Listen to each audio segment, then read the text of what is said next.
जरा सोचिए, सिर्फ 30 साल और रेत के टीलों की जगह दुनिया की सबसे ऊंची इमारतें खड़ी हो गईं। ये कहानी है दुबई की। ये समझना वाकई दिलचस्प है कि कैसे एक रेगिस्तान देखते ही देखते दुनिया का एक बड़ा ग्लोबल सेंटर बन गया। तो चलिए इस सफर को समझने के लिए थोड़ा पीछे चलते हैं। दो अलग अलग दुबई की तस्वीर देखते हैं। एक तरफ है 1995 का दुबई, एक शांत व्यापारिक जगह जिसका होराइजन सिर्फ रेगिस्तान था और इकोनॉमी वो पूरी तरह से घटते तेल पर निर्भर थी। और फिर आता है आज का दुबई, एक ऐसा शहर जिसकी पहचान ही गगनचुंबी इमारतें हैं, एक ग्लोबल हब। अब जरा आबादी के आंकड़ों पर नजर डालते हैं और ये सच में चौंकाने वाले हैं। महज 30 सालों में आबादी लगभग 7 लाख से बढ़कर 40 लाख के करीब पहुंच गई। मतलब इतनी जबरदस्त ग्रोथ। साफ है कि ये शहर एक चुंबक की तरह लोगों को और मौकों को अपनी तरफ खींच रहा था। तो सबसे बड़ा सवाल यही है कि आखिर ये सब हुआ कैसे? मतलब एक पूरी पीढ़ी के अंदर अंदर रेत को एक ग्लोबल सेंटर में बदल देना, ये कोई मामूली बात तो नहीं है। कैसे हुआ ये कमाल? तो देखिए, इस पूरे बदलाव की जड़ में एक बहुत बड़ी और दूर की सोच थी। एक ऐसा विजन जो तेल से कहीं आगे देख रहा था, एक ऐसे भविष्य की तैयारी जो सिर्फ तेल के भरोसे ना हो। असल में 90 के दशक के बीच में दुबई के लीडर्स को एक कड़वी सच्चाई का एहसास हो गया था कि तेल हमेशा नहीं चलेगा। उन्हें ये साफ दिख रहा था कि अगर शहर को आगे बढ़ाना है तो इकोनॉमी को डाइवर्सिफाई करना ही होगा। मतलब तेल के अलावा दूसरे रास्ते खोजने ही होंगे।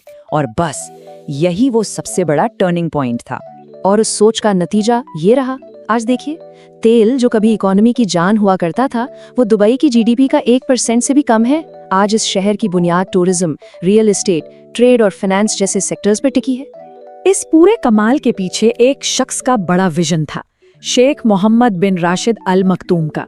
उनकी सोच साफ थी, दुबई को सिर्फ मिडिल ईस्ट का एक शहर नहीं बल्कि दुनिया का नंबर 1 शहर बनाना है। और ये सिर्फ एक कहावत नहीं थी, ये एक पूरा रोड मैप था जिसने दुबई के हर एक बड़े प्रोजेक्ट को गाइड किया। तो सोच तो बहुत बड़ी थी, पर इसे हकीकत में कैसे बदला गया, चलिए देखते हैं। दुबई ने एक एक करके ऐसी इमारतें बनाना शुरू किया जो सिर्फ बिल्डिंग्स नहीं थी, वो दुनिया को ये बताने का एक तरीका थी कि दुबई के इरादे कितने बुलंद हैं। और ये जो टाइमलाइन है ना, ये दिखाती है कि रफ्तार कितनी तेज थी। दुबई रुका ही नहीं। 1999 में बुर्ज अरब आया, जिसने लग्जरी का मतलब ही बदल दिया। फिर 2001 में पाम जुमेरा पर काम शुरू हुआ, जो अपने आप में एक इंजीनियरिंग का चमत्कार है। 2009 में अरब दुनिया की पहली मेट्रो शुरू हुई। और फिर 2010 में बुर्ज खलीफा, जिसने दुनिया को बता दिया कि दुबई के लिए कोई भी ऊंचाई कम है। और हाल ही में म्यूजियम ऑफ द फ्यूचर, मतलब एक के बाद एक बड़े लैंडमार्क्स। लेकिन एक मिनट, दुबई की कहानी सिर्फ इन शानदार बिल्डिंग्स की नहीं है। असल कहानी तो है एक ऐसा पूरा इकोसिस्टम बनाने की जिससे दुनिया भर का टैलेंट और पैसा यहाँ खिंचा चला आए। इसके लिए नए कानून बनाए गए, वर्ल्ड क्लास इंफ्रास्ट्रक्चर तैयार किया गया और बिजनेस के लिए दरवाजे पूरी तरह खोल दिए गए। और इसी दिशा में एक बहुत बड़ा कदम था 2002 का फ्री होल्ड प्रॉपर्टी लॉ। देखिए, ये कानून एक असली गेम चेंजर साबित हुआ, क्योंकि इसने पहली बार विदेशियों को दुबई के कुछ खास इलाकों में प्रॉपर्टी खरीदने और उसका पूरा मालिकाना हक रखने की इजाजत दी। और बस इस एक फैसले ने माहौल ही बदल दिया। दुनिया भर से इन्वेस्टमेंट की जैसे बाढ़ आ गई। लोग सिर्फ पैसा ही नहीं लगा रहे थे, बल्कि दुबई को अपना घर भी बना रहे थे। और इसी का नतीजा था कि दुबई मरीना जैसे बड़े बड़े रिहायशी इलाके बसने लगे।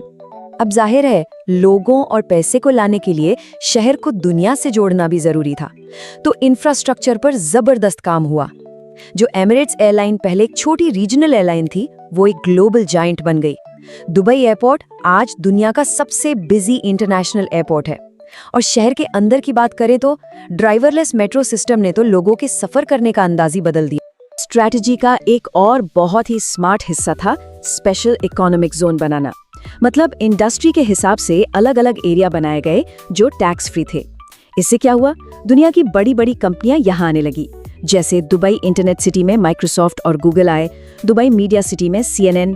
इससे एक ऐसी इकोनॉमी की नींव पड़ी जो नॉलेज और इनोवेशन पर आधारित थी।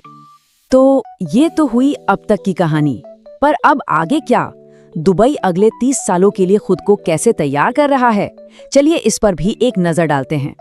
अब फोकस सिर्फ टूरिज्म से आगे बढ़कर एक सस्टेनेबल यानी टिकाऊ और नॉलेज बेस्ड इकोनॉमी बनाने पर है।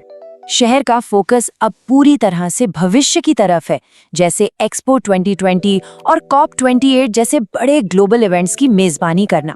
2050 तक 100% क्लीन एनर्जी का लक्ष्य रखा गया है।